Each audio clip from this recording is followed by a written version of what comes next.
Hi there. I haven't disappeared. I'm still around, and lately I've been trying to how should I put it? Follow my own advice.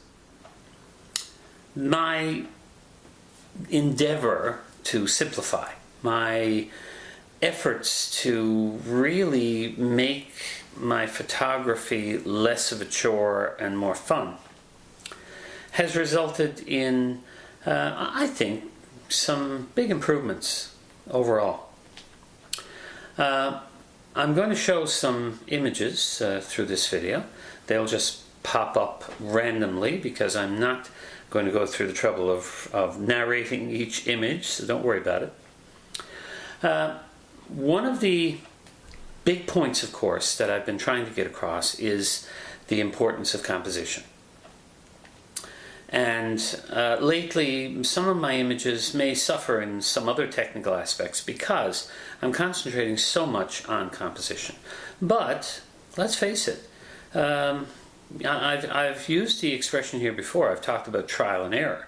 And really, the only way we're going to learn, the only way we're going to move forward is by making mistakes and learning what went wrong so that we will not make those mistakes again.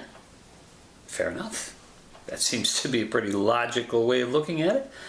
So, concentrating on composition, I have taken shots that maybe I should have passed over because, you know, there was either too much dynamic range, too much range in the image. So, if the dynamic range is too high and you're not shooting HDR, then of course, you know, you're either going to blow out the highlights or block up the shadows, one or the other. Well, a couple of my images suffered from that. I took a trip to Montreal with a friend to pick up a car that he was purchasing just a couple of weeks ago. And that trip has given me quite a few nice images.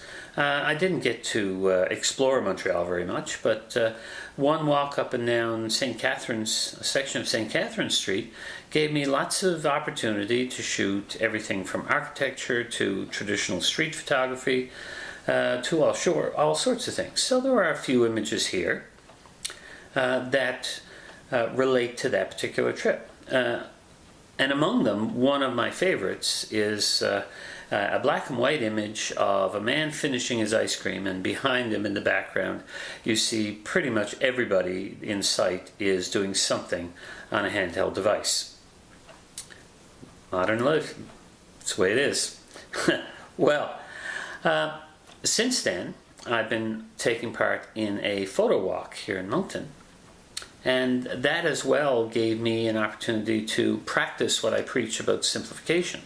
In my trip to Montreal, I took one camera body and 2 prime lenses. That's it. The 2 prime lenses I took were the 2 Sigmas, the 19mm and the 60mm. So in full frame terms, 38mm and a 120mm, and left everything out in between. I think I got some great images because basically the 19 was on the camera most of the time. The 60 went on a few times just to see if I could get something off in the distance.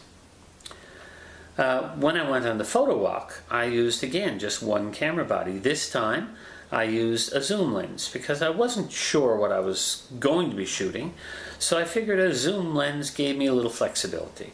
So I used a 12-50, which in full frame terms is a 24-100mm lens. So something similar to the 24-105 that one is likely to see on a Canon or Nikon full frame body. That also gave me a great deal of flexibility. I got a number of different types of images. I got some that I guess would be considered traditional street photography. I got some that were more architectural in nature. Anyhow, the point I'm making is just that I am keeping it simple. My video gear has actually been downgraded. Not because I think it's a good idea, but because in the past I was using cameras that did not have fully articulated screens. Now I had given my daughter-in-law, I had given her a Lumix G2 Panasonic. Now, it was a fairly complex camera for her, and she didn't use it much because it was a little complicated. So when they visited last, I took that camera back because it has a fully articulated screen and is good for my video, and gave her my EPM1, which is a very simple and unassuming camera that a beginner can really enjoy.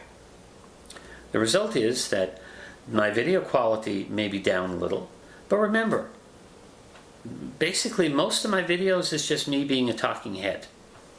You don't need to see the pores on my nose. You don't need to see the stubble where I haven't shaved yet today. All of that is immaterial. All you need is the message I'm giving you. And too often we get caught up in the medium and forget about the message. Now I know Marshall McLuhan said the medium is the message, but let's be straight here. I'm just trying to get across some of my basic thoughts about photography. Some of it you might think is dribble, some of it might be of value to you. So I don't need super high quality video. And if I want to shoot some nice B-roll, I do have cameras that will do a better job. I don't have any great video cameras, but I do have adequate that will shoot 1080p with decent quality. Anyhow, enough dribble about that. Speaking of dribble, let's get back to what this is all about. Practice that composition. I found myself shying away from strictly following the rule of thirds, and instead I'm looking for basically, I guess, what fits onto the dynamic symmetry that I talked about in an earlier video. I'm looking at diagonals. I'm looking at lines that add to a certain dynamic nature in the image, something that gives the image a little life. Am I being successful? Sometimes I think maybe yes. Other times maybe not so much so. But we have to experiment. And as I said, making mistakes is what makes you a better photographer. If you accidentally do 100 shots that are perfect, then you'll think that you've got it all figured out. And number 101 and from there on will be disastrous. So rather than think like that, think, I need to learn. Think, I will make mistakes. And think, I will use those mistakes to make my photography better. So, I will be experimenting with this particular setup that's right in front of me right now. I will be taking it out and using it to shoot a little bit of B-roll, see how that works out. If that doesn't work out as well, I will use some of my newer cameras. I will not be using this camera, this G2 Lumix, for still photography, because this is basically a first generation Micro Four Thirds. I mean, this camera and my EP2 downstairs represent first generation sensor technology in Micro Four Thirds. Now, they weren't the first models, but they basically just added a few features from the first model. Like for instance, this G2 added video, which the G1 didn't have. Other than that, it's pretty much the same camera. My EP2 added an accessory port so that you could use an electronic viewfinder over the EP1. Other than that, it's basically the same camera. So these are really first generation cameras. My other Micro Four Thirds cameras are the 16 megapixels of basically the last generation. The newer cameras have upgraded, some of them have upgraded to 20 megapixels, but basically that 16 megapixel represents fairly state-of-the-art, fairly. In my Pentax cameras, I have a 16 megapixel K5, which is an excellent sensor, and the 24 megapixel K3, which again is pretty close to state-of-the-art for an APS-C sensor. Most of the newer sensors maybe have slightly better dynamic range and so on, but not a big tremendous, just an incremental change. So those cameras are quality cameras. This one and the old EP2 still do nice images, but the Lumix in particular, not really that impressed by its still images, but I do find that it does nice video, even though it's only 720. Well, folks, enough for today.